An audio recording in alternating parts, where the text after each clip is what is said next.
Hi, welcome back to the series of videos on Ind AS, that is Ind AS with Accountsman. In today's lecture, we will be discussing Ind AS 16, which talks about property, plant and equipment. Ind AS 16, which talks about property, plant and also equipment. Yeah, as we did in all the previous standards and as we're going to do in all the upcoming standards, we are going to break the standard down into the questions what, when, why, how and so that we'll understand the complete standard. So the first question that we have as usual is, what exactly do we mean when we say property, plant and equipment? This sounds to be a very new name to all of us. Yes, so under accounting standard we had 10. Under Ind AS we have something called as 16. So Ind AS 16 is similar to accounting standard 10. Accounting standard 10 use the word fixed assets, whereas Ind AS 16 is using the word property, plant and equipment. Over a period of time, when accounting standard 10 was revised, the fixed asset word was also replaced with property, plant and equipment. And when they revised accounting standard 10, it went on to include accounting standard 6, which spoke about depreciation also. So our current matter of discussion is Ind AS 16, which is property, plant and equipment. Now the real question is, what exactly is this property, plant and equipment? In the basic terms, if I have to answer your question, it is an asset. What is it? Asset. Now what is an asset? That we've taken up in the very early session only. Asset is a resource of an enterprise which is arising because of a past event and which will give future enduring economic benefit. So we've discussed it. So those 3 pointers: 1, resource of the entity; 2, arising because of a past event; number 3, giving enduring future economic benefit. That will be regarded as asset. Now when will this PPE as an asset be taken into consideration? So the assets can be 2. You get that? First one is tangible and the next one is intangible. You get it? What I am trying to tell you here is, tangible assets are covered under PPE, whereas if there is something which is intangible, it is not covered under PPE. So it should be an asset and it should be tangible. Why is it not covered if it is intangible? Because we have a specific standard, Ind AS 38, which deals with all the intangibles. So if it is intangible, don't touch it. For now, when we are discussing Ind AS 16, it will be discussed in Ind AS 38. You get that? So a PPE is an asset which is tangible. Just because it is tangible, can we call it a PPE? No. It has to further fulfill certain conditions. So the first condition that it should fulfill is, it should be on par. What is it? Par. P-A-R. Yeah. What exactly do I mean when I use this word par? Par means, first one, RP is production. I'll write it in blue only. Yeah, either that asset should be used in production of goods or provision of services. So this asset which is tangible, which is held by the entity, it should be either used to produce goods, like it's a manufacturing entity and you have a machine which manufactures your goods. So that's a production of goods. Or if you are a service entity, that should be used to render service to the clients. Maybe if you have a salon and you have a machine which is like that steam bath machine or something, or you have a hair blower or something, so that will be regarded as a property, plant and equipment, because it is tangible and it is used for providing services. And the next thing is, if it is not used for production of goods, if it is not used for provision of services, it can be used in the administrative process. You get that? It is as a part of administration. Yeah. Now I have a sofa which people basically sit on. I have a saloon and in which people sit till the time waiting. It is part of my administration. Or I have a building where I am conducting the entire saloon facility, or I have a building where I am giving my consultancy services. So that building becomes my property, plant and equipment. You get that? Because it is part of my administrative process. Or if it is given for rent. Yeah, if I lent out that particular property for rent, again it will become part of my property, plant and equipment. So the definition of property, plant and equipment is pretty simple. According to Ind AS 16, property, plant and equipment includes tangible assets which are used for production of goods or provision of services, administration purpose or rental purpose. Further, one more important condition. Further, used for more than 12 months, meaning its useful life should be for a period greater than 12 months. Now if I bought a specific product and its useful life is less than 12 months, so within one accounting year I am basically pushing it to my PL, so it will not be considered as a fixed asset. Same it is with respect to property, plant and equipment, which is similar word for the fixed asset. So what should we do? It should be used or useful life. Its useful life, useful for or useful life is more than 12 months, that is one accounting period. You get that? So this is what do we mean when we refer to the word property, plant and equipment. Now I just told you what and all will it include. Now it is part of my responsibility to tell you what is not within the scope of Ind AS 16 or what is excluded from the discussion under Ind AS 16 or what are those items against which Ind AS 16 is not applicable. So let me tell that to you. So these are exclusions from Ind AS 16. So these are the items which are not our property, plant and equipment. What are the items which are not? The first one is intangibles. If it is an intangible asset, it is covered under Ind AS 38. So when there is a specific standard regulating it, the general standard won't cover. Exclusions are basically for there is specific standard. Yeah. Whenever there is a specific standard to cover such specific item, then you will not cover it in our general standard. So the first one is basically our intangible assets under section, intangible assets which are covered under Ind AS 38. The next one is with regard to investment property. What do we mean by investment property? I will not answer it now. We have separate Ind AS to discuss, that is Ind AS 40. We will discuss it there. Or however, as we have not yet done a video on Ind AS 40, I will tell it to you little. Whenever we have a certain asset and it is kept for the purpose of exclusively earning the rental income. Now I have a building and that building I bought it to let it out for rent and I earn rent. So if I do that, then that particular asset is called as investment property and that particular building will be covered under investment property and it will not be covered under Ind AS 16. Now there should be some amount of doubt that should raise in you, because when I discuss the word PPE, I refer to the word rent here. I myself told that an asset, if it is held for the purpose of earning rental income, it is covered under PPE. But I went on to tell that if this specific asset is an investment property means a property which is held exclusively for the purpose of rent, then it is covered under Ind AS 40 and not covered under Ind AS 16. So when is an asset which is giving us rent is covered under Ind AS 16, when is an asset giving us rent covered under Ind AS 40? That's the question. Answer is pretty simple. Now assume that I have a big building which has 3 floors. I was running my operations in all the 3 floors. Maybe I have a consultancy, tax consultancy and audit consultancy firm, and I am running it in all the 3 floors of my building. So what really happened is, maybe I am shifting or opening a branch in a new city. When I do that, few of my staff are getting replaced to that new place. So in this particular building, the 3rd floor is let out now. I am okay to give it out to someone. So when someone else occupies that 3rd floor, then what is happening? So it is let out for the purpose of rent, then it will get covered under Ind AS 40. However, assume that I am not a chartered accountant, assume that I am not into the field of consultancy. My exclusive operations is only buying buildings, giving it out on rent. So that is my core operation.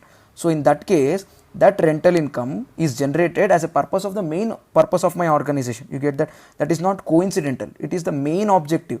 Then it will not be covered as an investment property anymore. It will be covered under Ind AS 16 as tangible asset and PPE. You get that? So now I have one small extra plot. I am doing some other business. I also give certain part of my portion as rent. Then that asset will be considered as investment property. There is no concept of revaluation allowed with respect to investment property. It has to be measured at cost only. Whereas if my main objective is only letting out places for rent and then earning rental income, then what will happen? Then it will not be covered under investment property. It has to be covered under PPE, under tangible assets, that is PPE, so that there is an option of revaluation of the asset that is allowed. Yeah, you get that? Let us go to the next one. So next important exclusion is with respect to agriculture items or items which are covered under Ind AS 41. Yeah.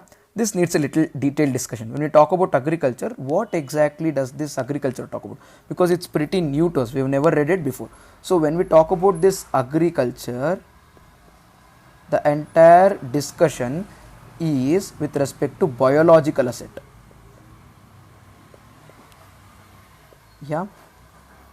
Sir, I am a commerce student. I didn't learn biology after my class 10. So how would I be knowing what is biological asset? No, it's not something that is great and something to be worried. Biological asset means something which has heart or something which has life. Now I basically consider two items with life. Yeah. So either it can be what do you say, livestock, or it can be plants. So these are the two items with life. So what are the two items with life? Either livestock and plants. Sir, am I livestock? No. When we say livestock, we're talking about people other than Homo sapiens, like other than human beings. Yeah, we can call it, okay, cows, bulls, sheep, hen, poultry, yeah, pigs, yeah, all these items. So whenever it is about livestock, we need to check whether this livestock is held as inventory or not. If it is held as inventory, like it is you're using it for the purpose of selling immediately, then it will not be covered under your agriculture. It will be covered under Ind AS 2, inventory. However, if you hold certain amount of livestock which is used in the purpose of agriculture, like you have bulls which are used to cultivate the land, you get that. You have cows which you are using for farming, what to say, your milk dairy industry or something. All those will be covered under agriculture. If you have horses which are used for racing, then it will not be covered under agriculture, it will be covered under PPE because it is asset in that case, PPE. Then you would have to check that two conditions that we had previously. Is it tangible? Can you touch the horse?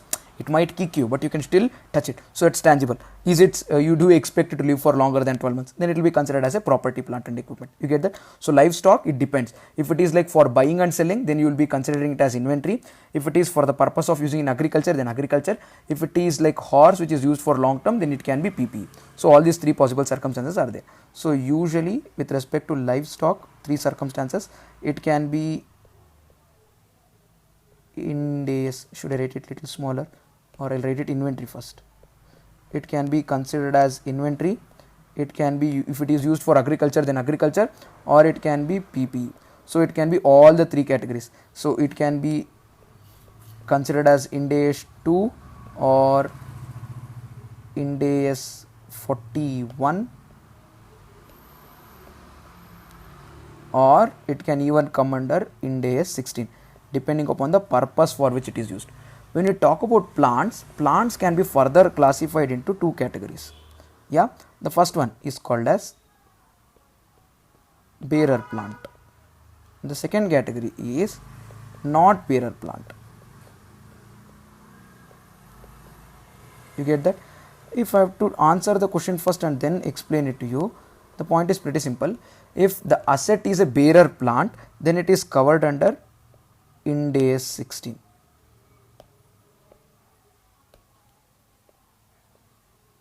If the asset is not a bearer plant, then it will be covered under Ind AS 41, that is agriculture. Yeah, our point of discussion right now is restricted to what to say, Ind AS 16, that is bearer plant, and we also need to see with respect to when is this livestock a PPE.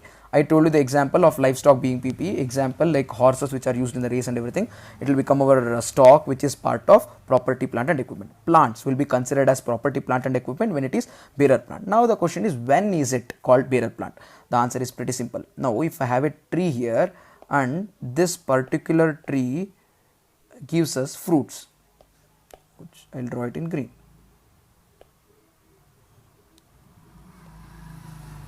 Yeah, I have a tree here and this particular tree gives us lot of fruits. Now tell me, would I cut the fruits or would I chop the tree? Yeah, I would not chop the tree.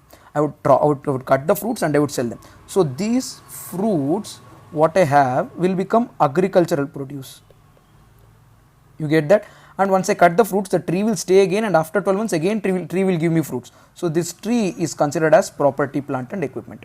You get that? This agricultural produce and later becomes inventory, which is covered under Ind AS 41 and Ind AS 2, whereas this tree will become our property, plant and equipment. So the harvest with respect to that particular thing should take longer than 12 months. And if you sell this asset, if you sell this bearer plant, it should almost give you only residual value or scrap value and nothing more than that. You get that? And if these two conditions are basically satisfied, then this particular item will be called as bearer plant. If not, no. Example, the coconut tree is a bearer plant, or ragi or maize or corn is not a bearer plant because you cut it completely. So it's completely cut. When you take the harvest, you cut that crop completely. That becomes not a pillar plant, covered under agriculture produce. If it is a tree from which you take out the fruit and you let the tree grow, if you have a mango tree, if you have an apple tree, yeah, all that will become our bearer plant. Yeah. So when will it be called as a bearer plant? First one, harvest that it will give will be for a period greater than 12 months. So meaning this year also will get the fruits, next year also will get the fruits. So sale most likely as scrap. When you sell this particular bearer plant, it is very more likely that you can sell it as scrap and nothing other than scrap. It will not lead you any better. If you want to sell this tray, I can cut it and then sell. That's like scrap value. The useful life is completely done with respect to this asset. And then the next condition is the output is agricultural produce. Now when you use this specific asset, whatever the output that we get is agricultural produce. I told you that fruits what it bears will become our agricultural produce. So the entire discussion's conclusion is what is covered under PPA: property, plant and equipment, that is livestock which is used for the used like an asset. It fulfills that first two conditions. And next one is bearer plants. So these two are covered under PPA and rest are not. When we come to discussion about 38 to 41, we'll discuss the other things in detail. So let's go back here. So agriculture is not agriculture is a separate standard. So non-bearer plants and livestock other than fulfilling the conditions of PPE are not covered under Ind AS 16. So the next item of exclusion is with respect to our NCA HFS. It is non-current asset held for sale.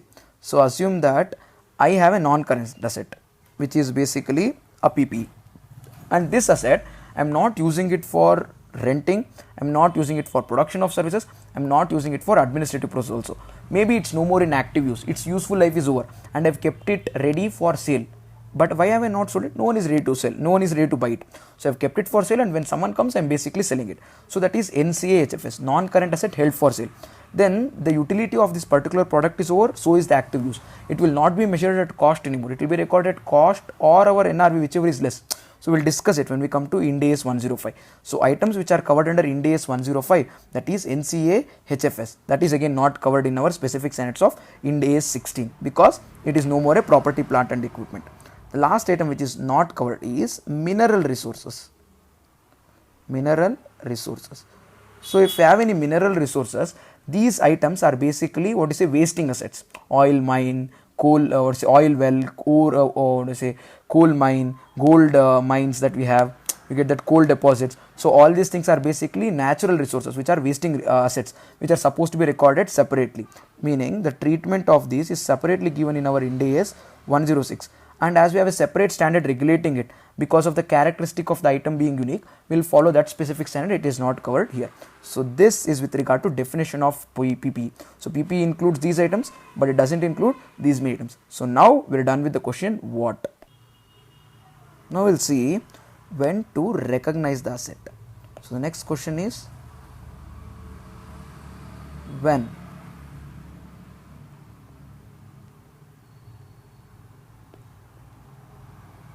To recognize.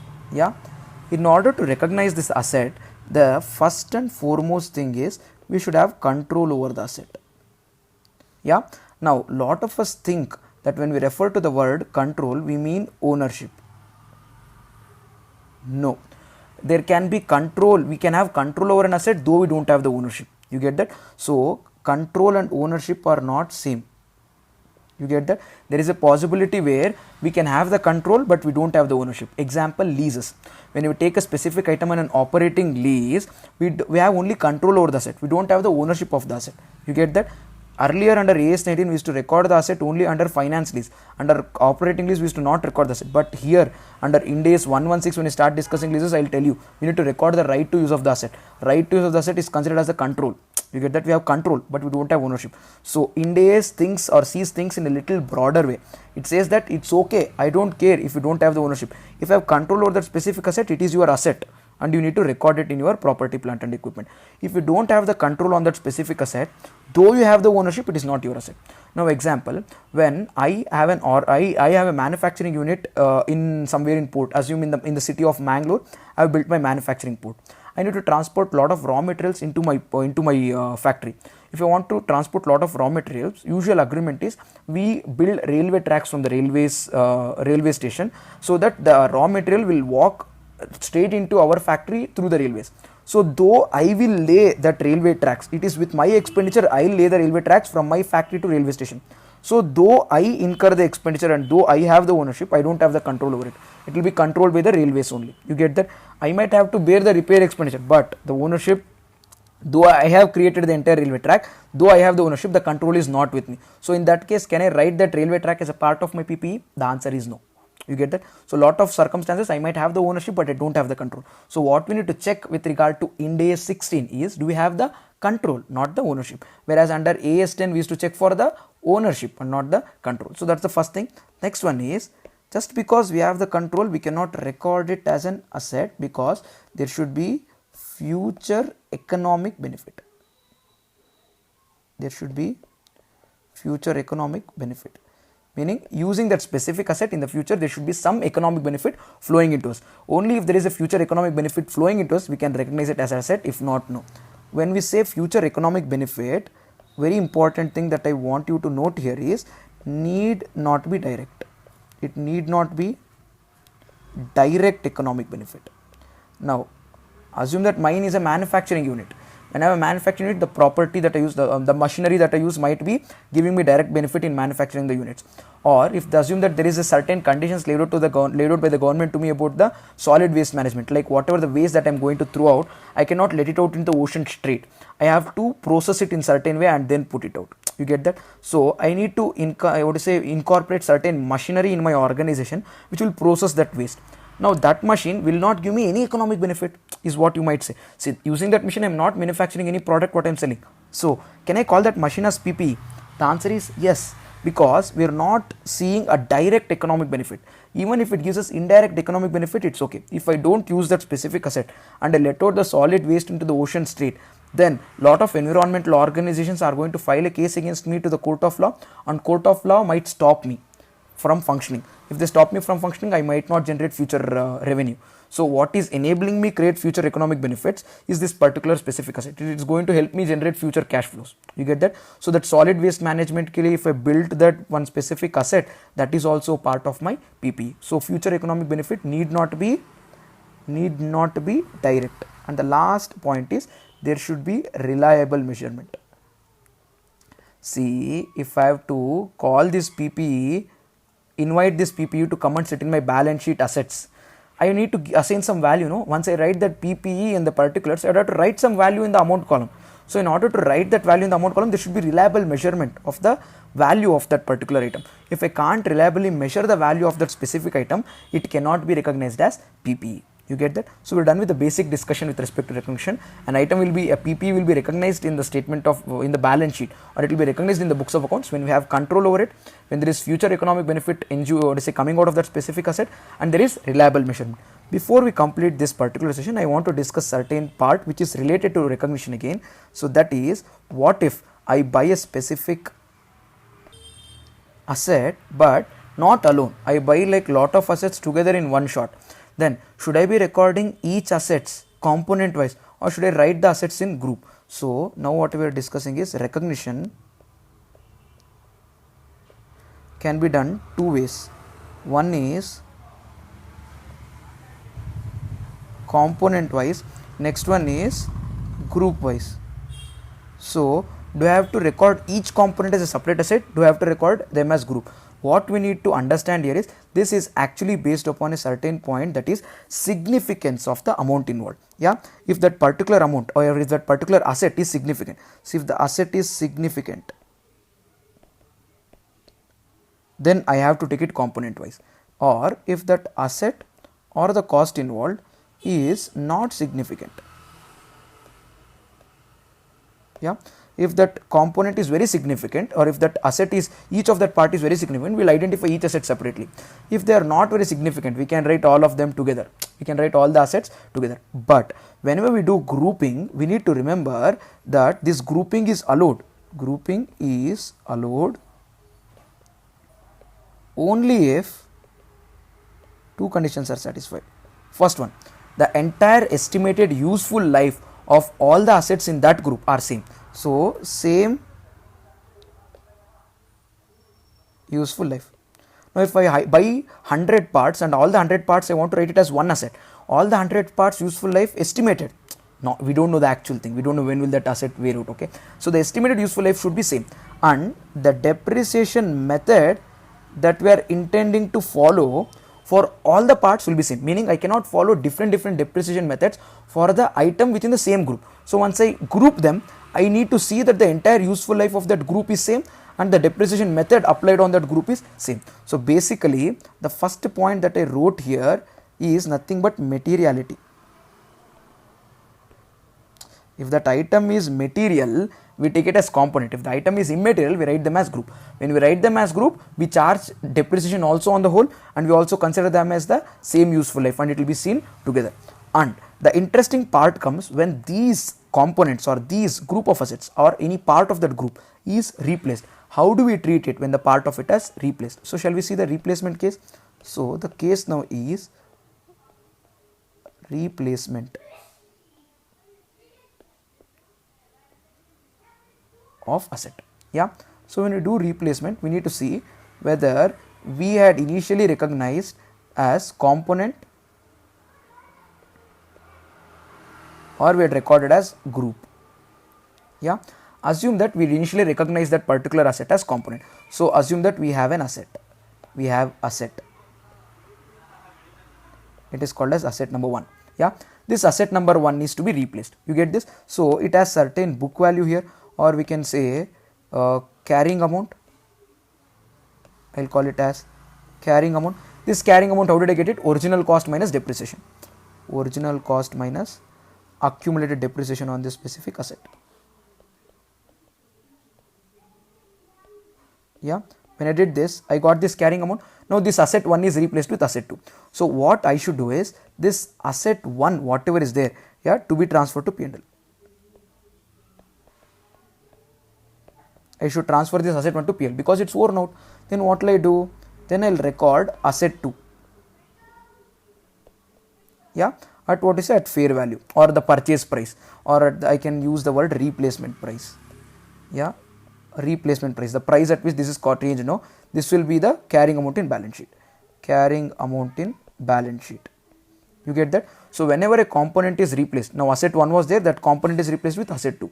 Then what will I do? That asset 1's carrying amount, whatever is in my balance sheet, I'll transfer it to PL because that asset is over. You get that? And the new assets replacement price, that old assets, when I replace it, whatever the price that I paid to get the new asset, that price I'll record in my balance sheet. This is very easy. Now we'll see the group. When we see the group, what would happen is we have asset 1, 2, 3. You get that? And totally we have certain amount called as carrying amount. This carrying amount is asset 1, asset 2, asset 3 is original cost minus accumulated depreciation. We don't have it asset wise, we have it in the total. You get this? Now this asset is replaced. What do I do?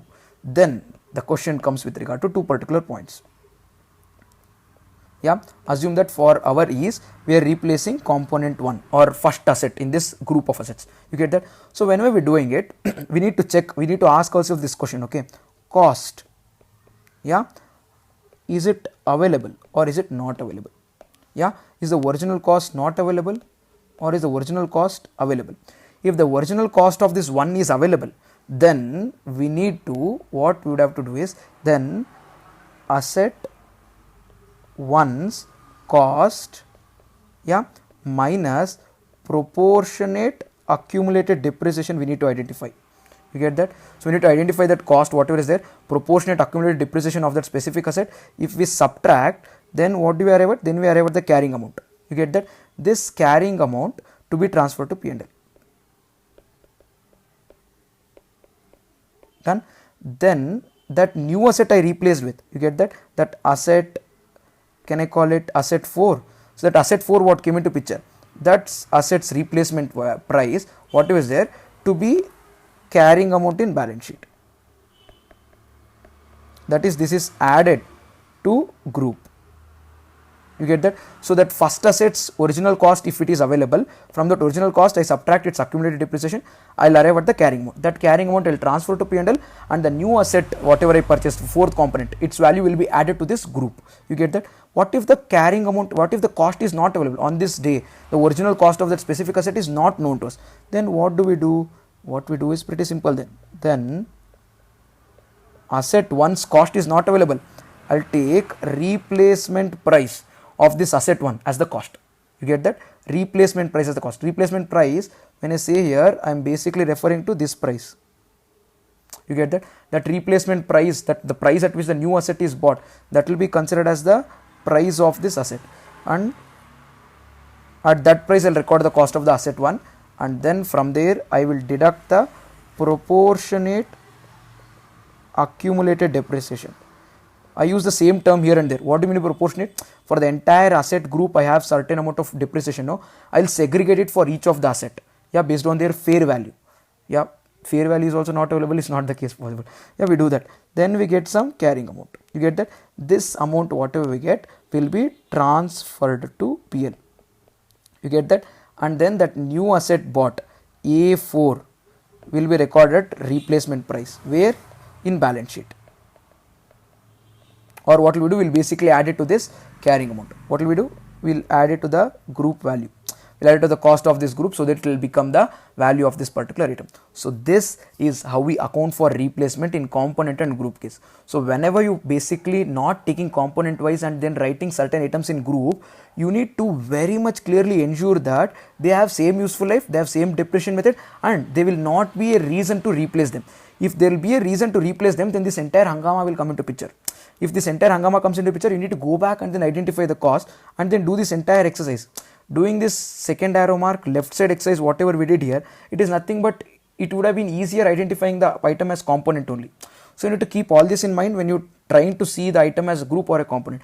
If you see this kind of a complication arising in the future, then you will treat each item as component. If you don't see this kind of an, what to say, arrangement happening in the future, then you can write them as group. You get that? So that is the reason we basically started with the entire point which talks about materiality. So if the item or component is material, then we write it component wise. If the item is not material, we write it in the group. So this is the entire discussion that we have regarding to recognition, and the couple of questions that you might ask me is with regard to loose tools, yeah, and spares. What is loose tools and spares? Should I be considered as Ind AS 2 inventory, or should I be considering it as Ind AS 16, that is property, plant and equipment? We need to check the definition criteria. Check definition. Yeah, if it fulfills the definition criteria, that is more than 12 months, PAR, that is production of goods, and then provision of services, administrative, then it is part of our Ind AS 16. If not, no. And then the last important one is with respect to, yeah, I think we've done it all. Yeah, so this is one important point that I wanted you to know. So this can become Ind AS 16 mein PPE very much possible. So that's the important point that I wanted to tell, and I think we're done with what and when, and in the next case we'll try and understand how to measure, yeah, what are the measuring techniques that are available for PPE and how to record the same. So this will be the end of the first session on our Ind AS 16 PPE. See you all in the next one. Till then, stay in the game.